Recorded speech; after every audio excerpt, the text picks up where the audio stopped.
As if the McCrispy couldn't get any better, Bacon and Ranch just entered the chat. The Bacon Ranch McCrispy, available at participating McDonald's for a limited time. Ba-da-ba-ba-ba. This episode is sponsored by State Farm. Choices are great. Like with your podcasts, you get to choose what you want to listen to. And State Farm believes insurance should work the same way. That's why the State Farm Personal Price Plan helps you get the coverage you want at an affordable price and a policy that helps cover what you value most. Like a good neighbor, State Farm is there. Call or go to statefarm.com today to create your State Farm Personal Price Plan. Prices vary by state. Options selected by customer. Availability and eligibility may vary. The Purple Mafia with your host, Paladino Joey. Well, we'll see. The doctors would disagree, but what do they know? So let's just say that you'll pay me because it's in your interest to pay me. Is it worth it? I mean, you've won. Do you want to wipe everybody out? I don't feel I have to wipe everybody out, Tom. Just my enemy. That's all. My father taught me many things. He taught me, keep your friends close, but your enemies closer. These are wonderful things that we've achieved, and there's no limit to where we can go from here.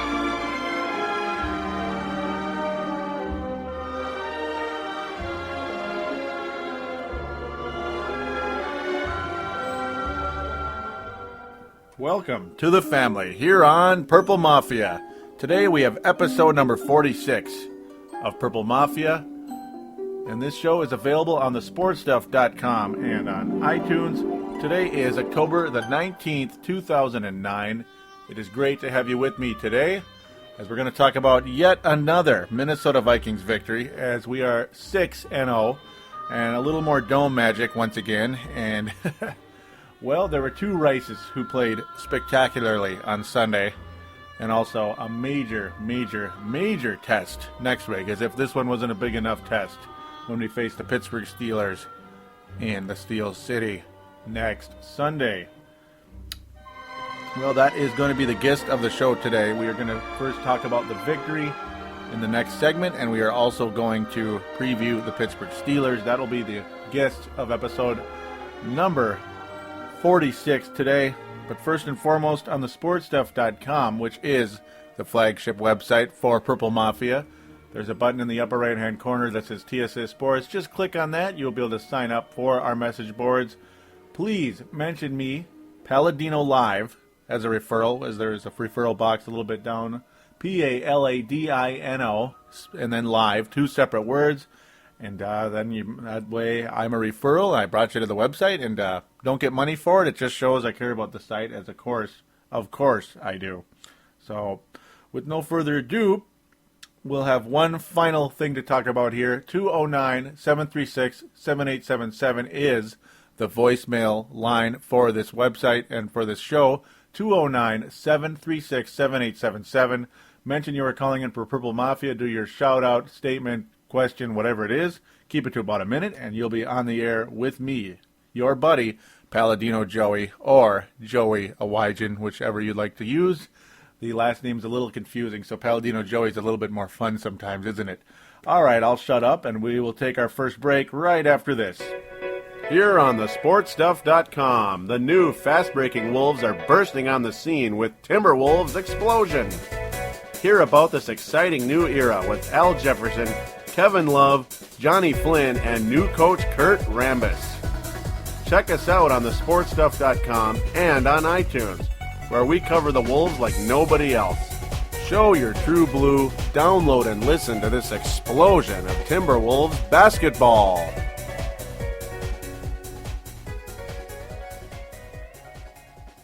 And we are back here on Purple Mafia, episode number 46. Which is a reminder for iPod, MP3, Microsoft Zune users, any of the above. Of course, iPod Shuffle owners don't have a screen, but yeah, you got that voiceover thing that I didn't know about until I got a iPod Shuffle today to add to my collection. iPod Touch, now iPod Shuffle, so I can work outside without endangering the iPod Touch and listen to my colleagues' podcasts. Alrighty, well, let's get into the Vikings game. Vikings are 6-0. The Vikings are 6-0. So, of course, there is one inner story. Antoine Winfield also hurt in the game yesterday. We'll get into that very shortly as we move on to the actual game here.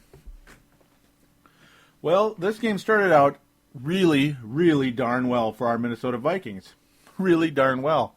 They won the toss, and here they come out of the gate. First drive of the game, easy as pie, folks. Easy as pie. And unexpectedly, Brett Favre passes quite a few times early on, as a lot of us were a little bit worried going into this game with the Baltimore Ravens that there would be potential for interceptions, turnovers, if we pass too much. Brett Favre had 3 touchdowns and 0 interceptions in today's game, folks. Unbelievable. And that first drive was just a sign of things to come, at least for Brett Favre on today's game. Not a sign of what was really to come later on. The drive ended with another touchdown for Visanthe Shiancoe. This was his 4th of the year. Visanthe Shiancoe again. Visanthe Shiancoe and Brett Favre, just an unbelievable combination. And then the Vikings stop the Baltimore Ravens big time on their following drive. And guess what, folks? Another scoring drive for the Minnesota Vikings. It's just up and down the field. Adrian Peterson was able to make a really big run along the way in this particular drive. It was a beauty, and it's like, wow. Well, the running game is going to succeed today as well. As if Cedric Benson can get over 100 yards, Adrian Peterson can, and he did in this particular game. He had a 58-yard run along the way. Just unbelievable. That was later on. 143 yards overall for the day. Didn't get in the end zone, believe it or not, because whenever it was the goal line, the Vikings pretty much had to pass along the way. But this drive, the second drive, ended with a touchdown pass to Bernard Berrien. So Bernard Berrien, just like last year, starting to hold on to the ball. Started out the season dropping the ball like crazy. It looked like Jake Reed in his later years when he couldn't hang on to a pass for his life. Could Jake Reed? Bernard Berrien, actually a pretty similar player to the aforementioned Mr. Reed. Pretty similar. Quick, but not the best hands in the history of the planet. And that kind of keeps him from being a superstar. He's just good, He's just a very good receiver, not a superstar, is double B. So, nice to see Bernard Berrien catching the ball about 5-6 games into the year, just like last year. Kind of weird. A lot of people tend to have a pattern, it seems like, in the NFL, just like in Major League Baseball. Well, the second quarter was so boring, folks. I can't even put into words how boring the second quarter was. It was every week, when you talk about patterns, it's either the second or third quarter, it seems like, that the game gets so boring. It's like, come on, something happened. And something finally happened for Baltimore as they finally were able to crack the scoreboard. They didn't get shut out in the first half. Sidney Hauschka, I'm still having a hard time with his name. A guy who, he was able to make a 29-yard field goal here to make it 14-3 right before the end of the half. 14-3 after that awful, boring second quarter. At least Baltimore didn't score anything, and that's the good part. Kevin Williams, huge in this game with 2 sacks, by the way. A big part of stopping these Baltimore Ravens on this particular day. And not just at least he stopped him in the first quarter and third quarter. Third quarter, the defense was all right, I guess. It's the fourth quarter that we got to worry about as Baltimore was able to amass 21 points. We'll get to that very shortly. I keep getting ahead of myself. So that was the end of the half. Oh, goody. 14-3. Looks like the Vikings are going to coast to a 6-0 victory, especially when the Vikings shut down Baltimore again right away on their first drive in the second half. And then the Vikings, about halfway through that third quarter, were able to get one scoring drive, at least their first of 2. Ryan Longwell, 40-yarder. The guy is just a stud. That was his first of 4 field goals on the day. 40-yarder, making it 17-3. So, yeah, things are going to be all right. Everything going to be all right here in Minnesota, as certain people would like to say. But then, on the ensuing drive, Baltimore meant business, folks. Baltimore meant business. Completed passes. Ray Rice started breaking loose, and he was able to explode for a 22-yard touchdown, making it 17-10, and now we got a ball game again. So it's like, doggone it, I guess we're not going to coast to victory. Baltimore, you knew Baltimore wasn't going to just fold. This isn't the St. Louis Rams here. And that's just how that went. Luckily, the Vikings were able to make it a two-possession game again with a very impressive drive. Unfortunately, could not get into the end zone. They just couldn't do it. Ryan Longwell basically kicked an extra point that was worth 3 points, 22-yard field goal, 20-10. So it's like, all right, we're going into the fourth quarter at home, leading by 10. We'll be okay, especially when the Vikings were able to stop Baltimore yet again. The Ravens just getting pretty frustrated at this point in time, thinking, this is bull crap. We're not going to win this game. That's a lot of Ravens fans probably thought at this point. Another major drive by the Vikings along the way. Adrian Peterson, this is when he broke loose for that 58-yarder. Was able to find Visanthe Shenko was Brett Favre. This was Favre's third touchdown pass of the day, third of 3, and Visanthe Shenko's second catch of the day. Almost everybody in the building figured, it's just going to be a goal line play. It's going to be a touchdown for Peterson here. And no, not the case. Foiled everybody, and Visanthe Shenko was able to bring her in for a touchdown. That was wonderful, 27-10. This is when everybody in the building thought this game was over. And it was right around this point in time that Adrian Peterson actually hurt his ankle on a run. He was going for a first down, was being tackled. All of a sudden, his ankle turned, and it's like, uh-oh. A lot of people a little nervous. You saw Brett Favre kind of clap his hand like going, oh, man, here we go. Very frustrated was Brett Favre seeing that happen, unfortunately. Luckily, Adrian Peterson's okay, but unfortunately in the first half, as I'll bring it up now, that Antoine Winfield, unfortunately, was carted off the field. A lot of people believe that it was a turf toe injury. It is a foot sprain. He sprained his foot. I can kind of relate to that. I'll get into the actual story or the result of Winfield's condition immediately after I finish the game review here. But that was when the injury occurred, was late in the first half. I apologize for not mentioning that first. But this is when the Baltimore Ravens turned it on in a big way. All of a sudden, here we go again. It's just like every week this seems to happen when the Vikings take the lead. All of a sudden, just like Jason from Delta mentioned as well, the prevent defense started to take over the game, unfortunately. Flacco. Pretty explosive down the stretch. First down after first down after first down after first down.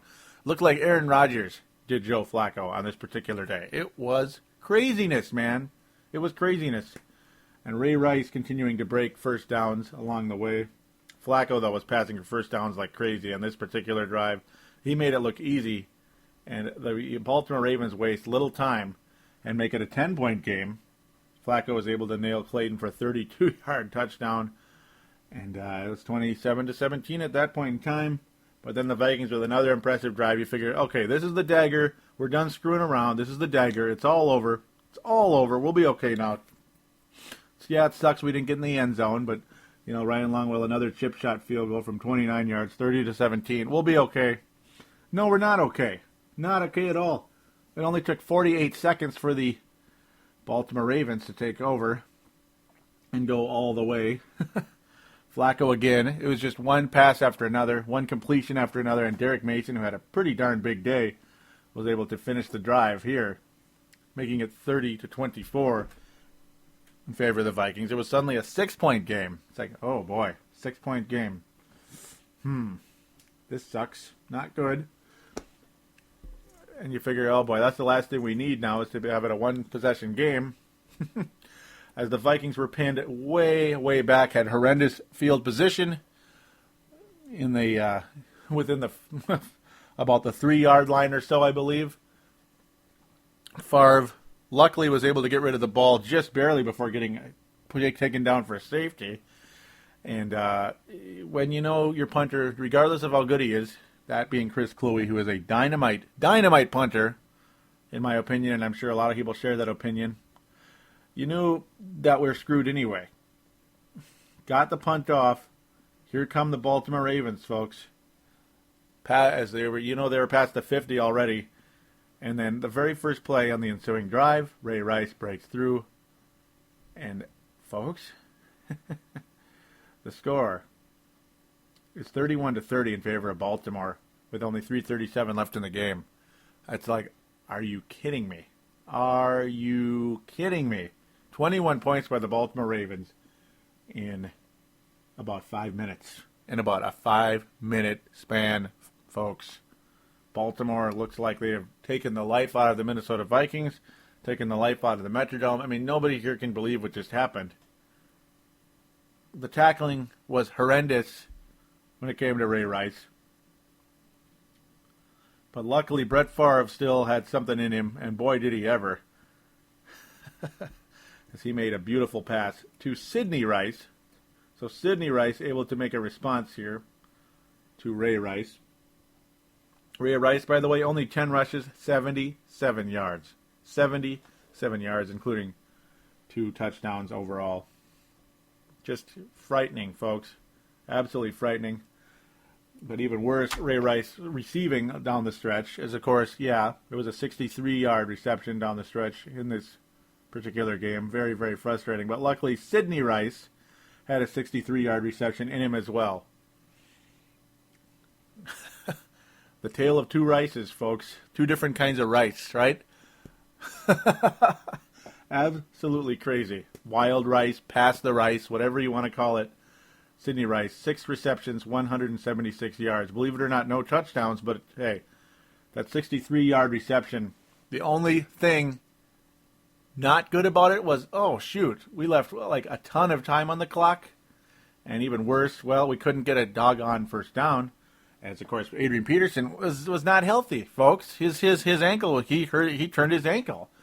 All he did basically was lose yards on 3 attempts to get that first down. And very little time was taken off the clock. Baltimore had no timeouts, luckily. But, man, it's just like, why are we giving them all this time when Joe Flacco has been completing virtually every single pass? And when Ray Rice touches the ball, it's almost like it's borderline automatic touchdown. I mean, all of a sudden he's turned into Marshall freaking Falk in his prime here. It's like, what's going on? And, boy. Oh, well, I mean, that's just how it goes, right? I mean, you're at this position, you have no choice. Got to kick the field goal now. Luckily, Mr. Longwell is about as game as anybody in the league. 31-yard. I mean, of course, he's not going to miss the 31-yarder unless something goes wrong, like a bad snap, a low snap, a high snap, or fumbled snap, whatever you want to call it. That's basically the only way we're going to screw this up. And 31-yarder, Vikings go up 33-31. But, the Baltimore has plenty of time to get the team downfield just to get into field goal range, Chucks. As you notice, it's just a 2-point lead. It's not a 3-point lead or a 4-point lead. All they need is a field goal, and they win the game, or at least take the lead, depending on how much time is left on the clock here. The Vikings defense looks fairly good, but in the end, Flacco continues to pass for those first downs, as there were 20 passing first downs by Joe Flacco, and virtually all of them were in the second half, including 18 rushing.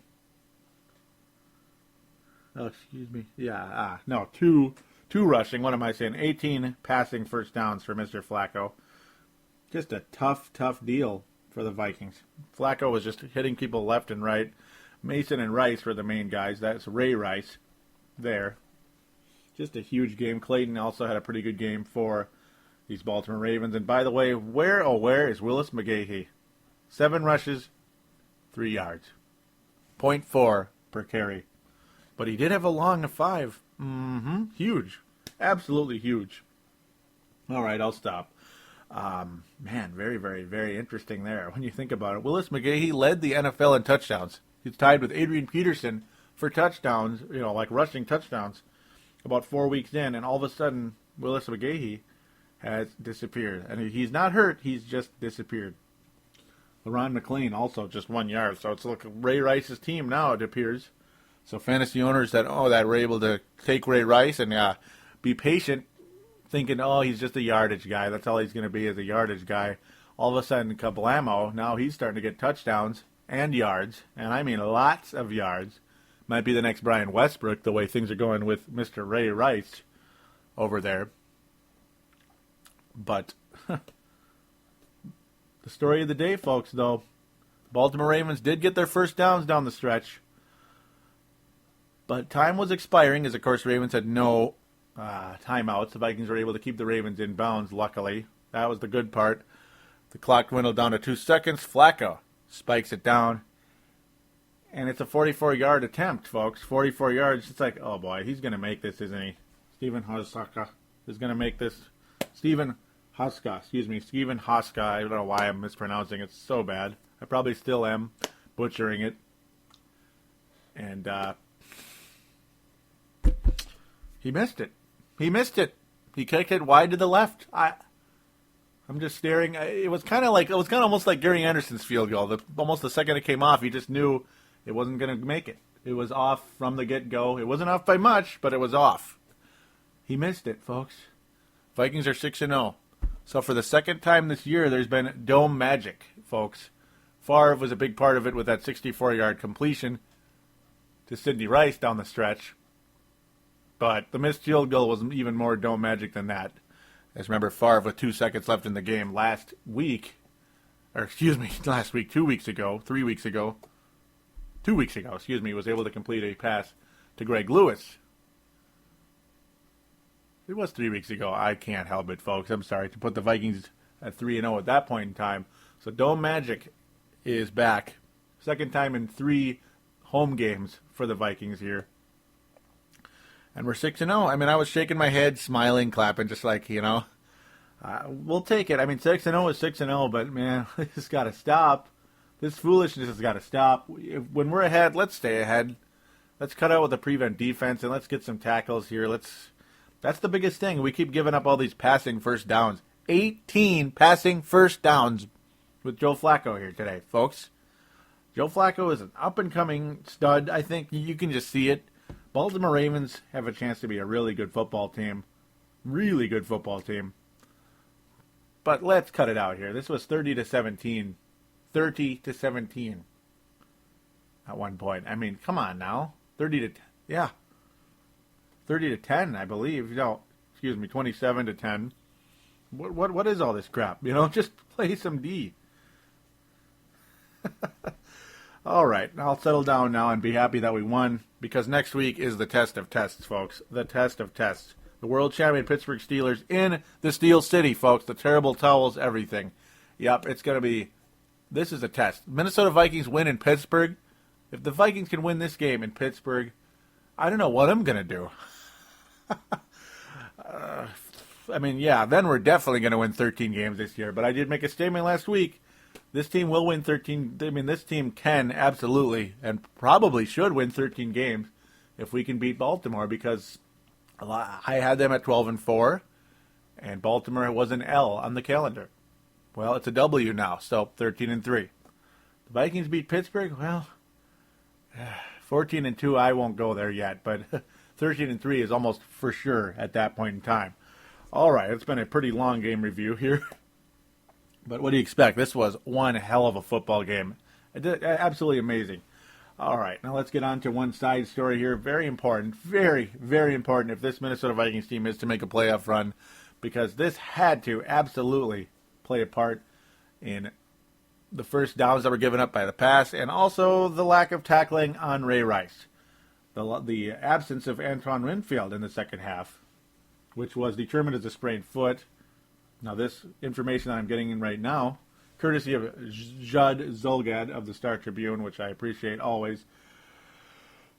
It's Winfield who suffered the injury in the second quarter of a 33-31 victory against the Ravens. He had an MRI Monday morning. Childress said it's too early to tell whether Winfield will be able to play against the Steelers on Sunday. People heal so differently to know, Childress said. I would have thought Phil Lodeholt's injury would have held him out longer than it held him out. Guys have different recuperative skills, and I'm not going to rule him out at this point. Winfield. Okay, sorry, I had to. But, Carl Pema. Carl Pema was the man who replaced Antoine Winfield. As Benny Sapp also dealing with injury issues. Not really the healthiest guy right now is Benny Sapp. And Asher Allen, folks, has been inactive all season for some strange reason. I'm not sure what's going on with that. I don't know. Carl Pema has been better on special teams than Asher Allen. That's been the tell. At one point, Allen was At one point, Allen was the favorite to win the nickel job, and he didn't win it. Benny Sapp beat him. Here's a bit more in that Judge Zolgad article here. Childress also declined to speculate on how they would handle Winfield's absence if he can't play. Carl Payma took over that spot Sunday, but they also could possibly move nickelback Benny Sapp to the outside. So Sapp would be the starter if Winfield is not going to play, and have rookie Asher Allen as the nickel. Allen, has been inactive for the first 6 games. Absolutely crazy. Childress mentioning he hasn't gone there yet. No, that we haven't gone there yet. We just got done with the grades and talk about personnel in terms of who played and how many plays they did have, how well they did do. So we haven't even started to address some of that. I thought Hussein Abdullah came in there and gave us 9 good snaps at nickel as well in there, so we've got different options. So that's pretty much the case with the Vikings in the secondary right now. So luckily, there's no talk about this thing is a big, going to be a huge, massive issue that Winfield's going to miss the whole year. The hope now is that it's not a nagging issue with Antoine Winfield. This guy is a tough SOB, and he on PA, the Paul Allen show today, said, oh, of course, yeah, I'm going to play. Yeah, I expect to play against Pittsburgh this Sunday, and that was before the MRI. So, cool. Things looking okay. So that means the pain isn't killing him. And Winfield, that's just who he is. He's going to, I have a sneaky feeling Winfield will play.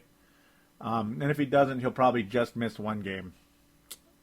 But boy, are these next 2 games huge. 2 road games against Pittsburgh and Green Bay. Yep, the game of games. Brett Favre is a Viking in Lambeau Field. 2 weeks away. Can you believe it's actually going to happen? All right, enough of that for now, because we're going to get into the Pittsburgh Steelers right after this next break. We'll talk to you then. Here on thesportstuff.com, we're turning up the tempo on Brave the Wild. A new era has come to the state of hockey with new attitude Martin Havlet, a more open style with Coach Todd Richards, and a new philosophy in General Manager Chuck Fletcher. We're available on thesportstuff.com and on iTunes. Answer the call and get ready to brave the wild.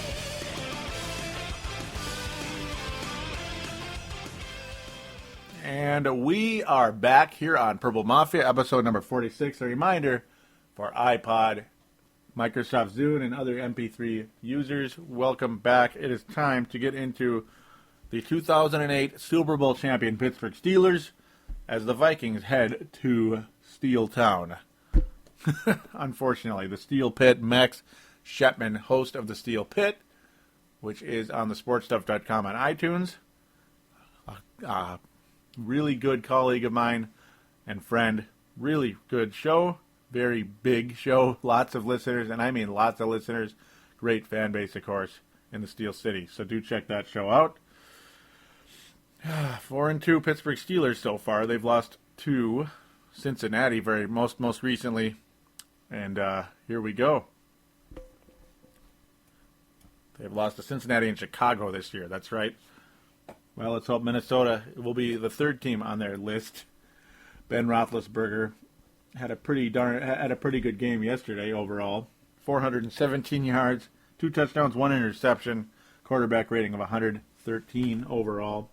And by the way, Joe Flacco passed for about 400 yards yesterday, so it's getting interesting. The Vikings, I don't know if I have a really good feeling with Ben Roethlisberger right now playing against the Minnesota Vikings come Sunday. I don't know, the way of the passing yards we're giving up right now, it's pretty frightening. Absolutely.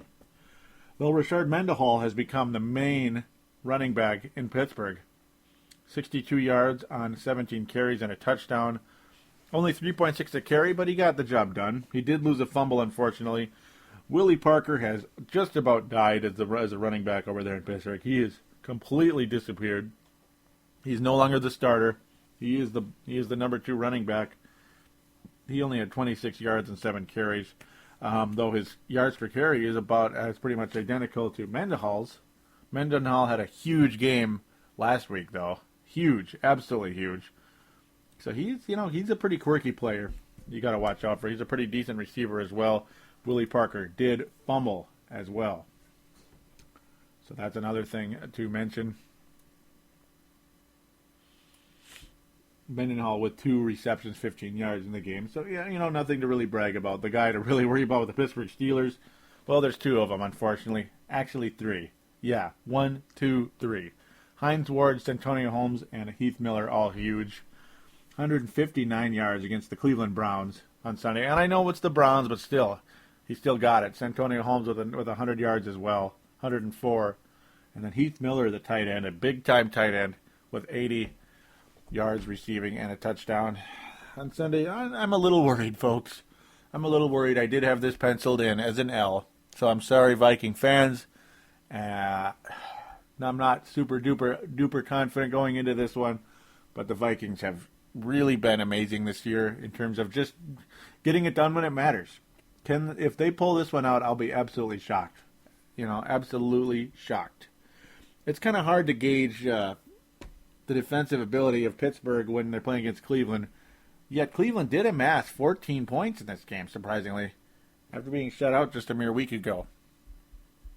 Very strange. Very strange indeed. Though Cleveland only had 197 net yards. They gave up 543. So the yardage not really there in terms of the Cleveland Browns. Derek Anderson, though, had a slightly better game than the previous week. 9 of 24. Remember, last week he completed 2 passes. 2. And excuse me, I've got my weeks mixed up. It was 2 weeks ago that Cleveland was shut out. Last week they amazingly won the game. Their 1 win of the year with 2 completions by Derek Anderson. How about that? Yeah, that's how bad it got. Absolutely crazy. But, Derek Anderson, he's not going to do anything against the Pittsburgh Steelers. The running game, Cribbs was the leading runner. He managed to get 7.5 a carry, so that's not too bad. Harrison with 5.2 with Cleveland. Jamal Lewis, though, hardly did anything on 11 rushes, 1.9, 21 yards total. So I'm not too optimistic of Adrian Peterson really breaking loose in this particular game. And again, kind of hard to gauge any success when it comes to the Cleveland Browns passing the ball. And unfortunately, Troy Polamalu and the boys, that secondary is pretty darn scary. We saw what they did to Arizona last year in the big game, the biggest of the biggest. And of course they have Madison and all these other just super duper stars in Pittsburgh. It's really, you talk about, or Harrison, what am I talking about? Madison, Harrison, James Harrison, and just so many other superstars on that defense. I mean, I'm really, really nervous coming into this one. I mean, this is about as easy a L as you can put in, unfortunately. Timmons had 2 sacks yesterday. Only 2 sacks for Pittsburgh, and they didn't really need too many. I mean, I don't think they were too worried going into this particular game against the Cleveland Browns, but still. I don't know. I mean, right now, I think the Pittsburgh Steelers come out as winners because Ben Roethlisberger is just, I'm not a giant fan of his. I think he's a little bit overrated, to be honest with you folks. I really do. But unfortunately, the son of a biscuit, so I don't swear, continues.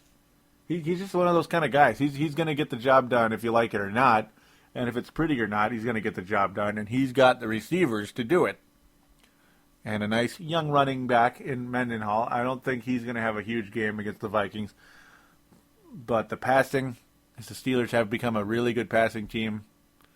And, of course, Mike Tomlin has a decent idea what the Vikings do. Not a major idea. I mean, he was only here for 1 year. But still, 1 year, and he goes and wins a championship 2 years later with the Pittsburgh Steelers. I don't know. I don't really like it going in. I really don't at all. Unfortunately, I'm going to go with Pittsburgh 27-20 on Sunday. Pittsburgh wins 27-20, and the Vikings will be 6-1. So I apologize to Viking fans with that, but that's just the way it's going to have to be at this point in time. That's pretty much all I've got to say about the Pittsburgh Steelers. I just see this as the toughest opponent we have faced all season, and I mean all season. So I'm going to pretty much wrap up the show here in a second. First, though, I'm going to add a new poll for this week. So that's why I want to encourage you listeners out there, because there are quite a few of you out there. The numbers indicate that. Please do sign up for the message boards on thesportstuff.com so you can vote on these polls. Don't forget to mention me as a referral, Palladino Live, in the referral box. 2 separate words would be appreciated. And then the poll is just going to be a simple one. There's only going to be 2 choices. The question is, which miracle victory was more amazing? The win over the 49ers, Brett Favre's amazing pass to Greg Lewis, or the missed field goal by the Baltimore Ravens this past Sunday? Which was a more amazing finish, more miracle finish for the Minnesota Vikings? So do get on there and vote on that poll. I would appreciate it very, very much. Other than that, I would like you to please call in at 209-736-7877, 209-736-7877. That is how you can be a part of the show, and you're like a guest, basically. Also, one other way to reach me, PalladinoLive@yahoo.com, PalladinoLive@yahoo.com, or on Facebook, Palladino Live Productions. Palladino Live Productions is a group. Please do join it, and you can contact me on there as well. It would be a lot of fun. So I'm going to conclude things right now. Unfortunately, I don't see a win next week. I just don't. I mean, this is the easiest loss to pick on the schedule. So I got to do it. I'm sorry, but I got to do it. So we're going to call it a day. Hope for a big victory next week, because if they win this game, I will be amazed. I'm sure a lot of you listeners out there will be as well. And a lot of us will believe this team has a shot of doing something extremely special, and possibly even the most special thing that could possibly happen to an NFL team come early February. I mean, the possibilities will be endless. I mean, obviously, it'll only be October, but it's just, hey, it'll be like a reflection of, whoa, this team has got something going on here that we didn't really expect to be quite at this level just yet. So I'm going to end my rambling about that and call it a day. We will talk to you guys next week. Go Vikings. Please beat the Steelers. It'd be great. Talk to you later.